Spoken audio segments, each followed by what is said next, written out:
Комикийн part 2 хийхээ шийдсэн шүү. Тэгээд комик уншаад надад үнэхээр сонирхолтой санагдсан. Үргэлжлүүлэн уншуулахыг хүсэж байна гэж доор бичээрэй, тэ. Учир нь энэ бол уйтхар гунгийн арилгаж зориг дэвчээр нууцлаг мангас жинхэнэ шудраг ёсын олох аялал гарч байгаа нэгэн хүүхийн түүх юм. Энэ түүх яаж дуусах бол тун сонирхолтой бидтэй. Тэгээд анимашн нь бол шүү дээ мэдээ 14 хоногт нэг анги гараад байгаа ч юм уу те хол явна. Комик хэрвээ та нар хүсэж байна гэдгийг маш их чээд тэгээд subscribe маш их дарах юм бол маш хурдан дуусна шүү. За комик руугаа шууд орцгоё. Качакогийн хамаа 3 дугаар анги хийх гэсэн чинь кино нараа гарч ирлээгүй болохоор орохгүй байгаа шүү. Гарвал тэр доор нь оруулнаа. Рудогийн царайн тийм ч нэмсэгдсэн байдалтай биш байсан ч тэр заавал тоглоомоо чивад өгөх хэрэгтэй гэдгээ ойлгож байлаа. Тэр шат төгсөж явахдаа чиваа гэртээ байгаа болов уу гэж бодно. Чатны оройд гарч ирээд эргэн тойрны харахад доорх ангал буюу абьюсийн хогийн цэг шиг харагдаж байв. Эцэстээ тэнд очдөг билээ. Тэр газрыг гэмт хэрэг хийсэн хүмүүс хүртэл хайдаг аимшигтай ханхуу газар байв учир битүүлэг. Тэр өдөр нэг хүнийг уяад үлгөө доош нь унагсан гэж хүмүүс яриад байв. Рудогийн аав нь ч гэсэн тийшээ унсан гэж Рудо өмнө сонсож байсан. Тэгэхдээ тэр яг юу болсон бол гэж сонирхож эхлэв. Гэтэл гинэт хажууд нэг хүн гарч ирээд дахин нэг гэмт хэрэгтний доош нь унагсан гэж хэлв. Рудо санаа алдсан тийм шүү гэж хэлчихэд эргэж хартал тэр хүн Чивава байлаа. Тэр даруй тоглоомоо нууцхан ардаа нуу. Чивава нэмсэглэн сайхан өглөө гэж мэдлв. Тэр Рудо тэр хавьд их ойрхон хараад байдаггүй гэдгээ хэлв. Ичингүрсэн Рудо юу хэлэхээ мэдэхгүй сандран зогсов. Чивава харин энэ газараас харахад үнэхээр хэцүү гэж хэлэхэд Рудо энд ч өөр газар ялгаагүй дээ. Бүхэл газар ижилхэн гэж хариулв.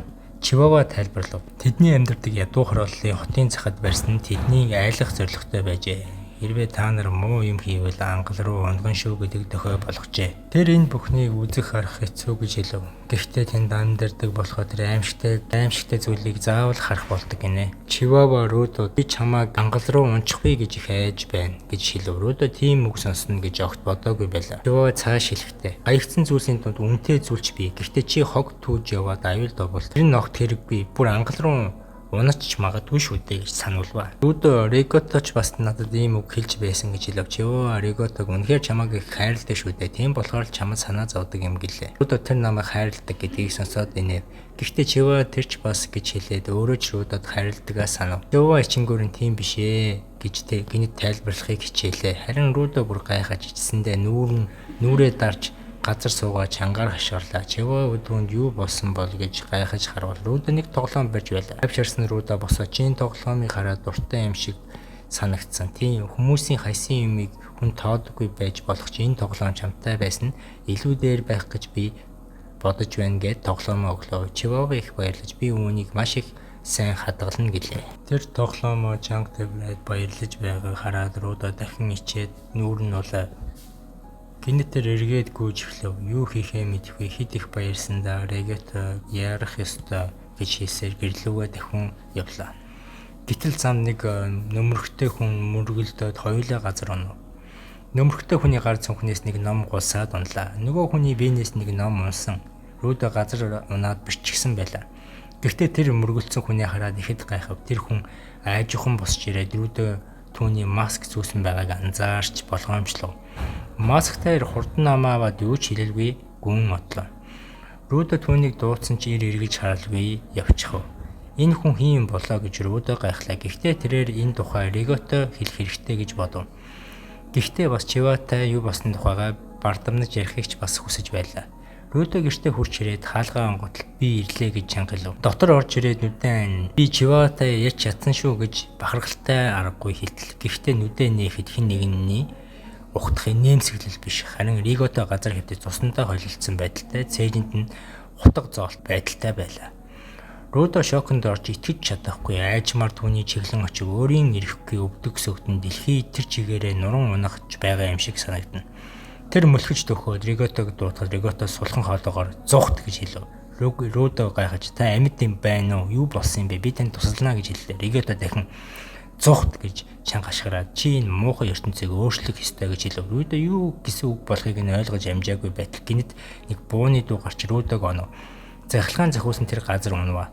Тэгээд цэвэр гэсэн тохионы дараа нэг хүн Рудогийн гараас татлаа. Энэ цагдаа байлаа. Тэд Рудог баримтлаа, алуурчныг баримтлалаа гэж зарлав. Рудо гайхаж юу ирээд байна би биш шүү дээ гэж хашгирлаа. Тэр би Риготог алаагүй тэр чинь амьд байсан шүү дээ гэж хэлв. Гэвч тэр Ригото аль хэдийнэ нас барсан байлаа. Нэг цагдаа Рудог битгий шалтгаатойч алуурчин мэн гэж хэлээд Риготогийн цустай хувцастай байна гэж буруутгалаа. Рудо тэдэнд буруу ойлгосон гэдгийг тайлбарлахыг оролцсон ч хэн ч түүнийг сонссонгүй. Чамайг юу ч хийсэн одоо ямар ч нөлөө байхгүй гэж хэлээд түүнийг дуугүй болгохыг шаардлаа. Рудо зүгээр байж чадлагүй өргөжлүүлэн би бишээ та нар буруу хүнээ барьж байна гэж хашгирсаар байлаа. Гэвч цагдаа нар бохор заваа амтан мэн гэж хэлээд түүнийг хүчтэй зөхөж ухаан алдууллаа. Энэ явдлын дараа хотын аяар цуурхалт тарав. Рудог алуурчин болжээ гэж хүмүүс ярьж тэр өөрийн өсгсөн хүнийг алсан гэж шивнэлтэн. Чевовач бүхнийг самсаргүй сонсоод итгэж чадсангүй. Тэр Рудод өгсөн зөөлөн тоглоомыг чанга тавьж байлаа. Рудо гэмт хэрэгтэн мэтэр гар хөлн хүлээс бусад муу хүмүүстэй адилхан авч яв. Хүмүүс түүнийг ностой гэмт хэрэг хийсэн гэж бодож байлаа. Энэ бол ариун үзэсгэлэнтэй газар. Тэр зүгээр нэг гудамжинд бохирдуулаад зогсохгүй хамгийн муухай зүйл болох хүн алсан гэж хүмүүс ярьж байлаа. Орон гэргүй хүн байсан ч алуурчны энд нэг мөч байлгаж болохгүй гэлээ. Тиймээс түүнийг өөхөх ялтай болгож ангал руу буюу абис руу шийдэхээр шийдсэн юм. Ангал энэ бохир заван бүхнийг залгих ёстой гэж шүүгчнэр болон бүх хүмүүс хэлв. Рудо хүлээтэйгээр зогсож байхдаа юу болоод байгааг ойлгож чадахгүй сандарч байлаа. Яаж ийм зүйл болчих вэ гэж гайхаж бодлоо. Олон хүмүүсээр хүрээлэгдсэн байсан ч Рудо би үүнийг хийгээгүй шүү дээ гэж байн хэлж байв. Хин ч нэг надад итгэхээсээ ганц хүн байсан ч болно. Надад нэг л хүн итгэхээсээ гэж дотроо бодлоо. Хүмүүс дунд тэр Чиваг олж харлаа. Тэр түүн рүү хашгирч Риготог алсан хүн би бишээ гэж хэлв. Жинхэнэ муу хүнийг олж өгөөч гэж харлж ойрлж байлаа. Гэвч Чивава гомцсон, урам нь хугарсан царайгаар харан би чамд итгэж байсан. Гэтэл эцэст нь чи үнэхээр алуурчны хүүхэд байжээ. Чи ч алуурч юм байна. Рудо өгсөн тоглоомын энэ газар унгаа. Тэр үед бүх хүмүүс орилон бүх заваан бохир зүйлийг ангал руу абьюз руу хай гэж орилж эхлэв. Дахин түүнийг хай гэж хашгирч байлаа. Гэтэл Рудо гинэд инээгээд жинхэнэ бохир нь та нар шүү дээ гэж хашгирлаа. Тэр хүмүүсийг өөрийнхөө бодож чаддаггүй зөвхөн бусдын хэлснийг дагдаг гэж зэмлэв. Та нарт нүд байгаач харахгүй, чих байгаач сонсохгүй. Та нар бүгд адилхан гэж хэллээ. Рудо олон хүний дунд масктай нөгөө эрийг олж харлаа. Ригото нас барсан үед мөргөлцөг хүн Рудо жинхэнэ алуурчин бол тэр шүү дээ гэж хашаарлаа. Гэтэл яг тэр мөчид түүнийг хүлээс тасарч тэр абьюз руу буюу ангал руу унаж эхэлв. Унаж байхдаа Рудо би та нарыг бүгдийг чинь там руу нэлгээнэ нэг ч хүн үлдээхгүй гэж ууртайгаар ойлж байлаа. Би бүгдийг чинь ална гэж хашгирлаа. Ангал маш гүнзгий байв. Рудо унаж байхдаа үүсийн дээрээс нь харж ямар өндөр газраас унаж байна гэж гайхсан ч нүдээ анихгүй ширцээр байв. Эцэст нь тэр доошоо унаад ухаан алтлаа. Ухаан ормогт тэр өөрийгөө хогны овоолсон дунд хөвтөж байгаагаа мэдлээ. Түргэн босоод хамраа таглав. Газар маш муухай унартаж байлаа. Иргэн тойрноо харахад зөвхөн хог л дүүрэн байсан. Эн чин ямар гэжин газар вэ гэж гайхнаа. Тийм шүү дээ. Намайг ангал руу хайсан шүү дээ гэдгээ сая л нэг саналаа. Гэтэл ард нэг асар том сүүдэр гарч ирв. Рудо арагшаага харж хүмүүсийг яриа дээрээ харж байлаа. Аимшигтай том хурц шүдтэй мангас гарч ирв. Энэ л ангалын жинхэнэ төрх байжээ гэж бодлоо. Тэр хог ухдаг хүмүүсийн бодол санаа хизээч цэвэр биш. Тэд бол бохир амьтад гэж хэлж байлаа.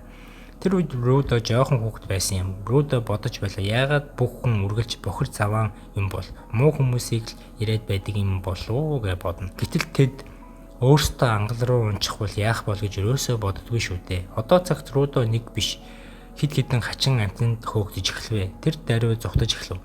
Эргээд харахад тэр амтан бүр амьд хог шиг харагдаж байлаа. Яаж ийм юм ангалд байж болдог юм бэ гэж гайх. Нэг нь гинэд орилж Рудог сандаргалаа. Тэр амтан Рудог хазах гэж дайрлаа. Рудо шургаж болтож гэвч газар маш хатуу бас заваан байлаа. Газар унаад хэвтэж байхдаа энэ газрын үнэхээр аюултай гэдгийг ойлголоо. Хэрвээ би энд удаан байвал энэ муухай үнэр намайг алчхна гэж бодов.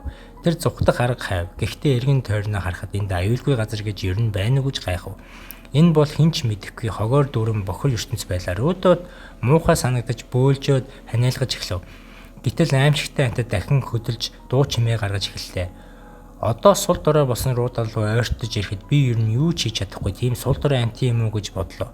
Бүр зогсож чадахгүй байлаа. Гэвч тэр үед Риготог саналаа. Түүний амьгүй хөвтөж байсан би. Энэ үед Рудогийн доктор нэг зүйл гинт тасав. Үгүй ээ, энэ ингэж дуусгаж болохгүй. Тэр өөрөө хэлв. Би хийх ёстой маш олон зүйлтэй. Риготог алсан хүн намайг үтгсэн, намайг ялт унагсан, намайг доош нь хийсэн бүхнийг би ялна. Би үнэнг олох болно.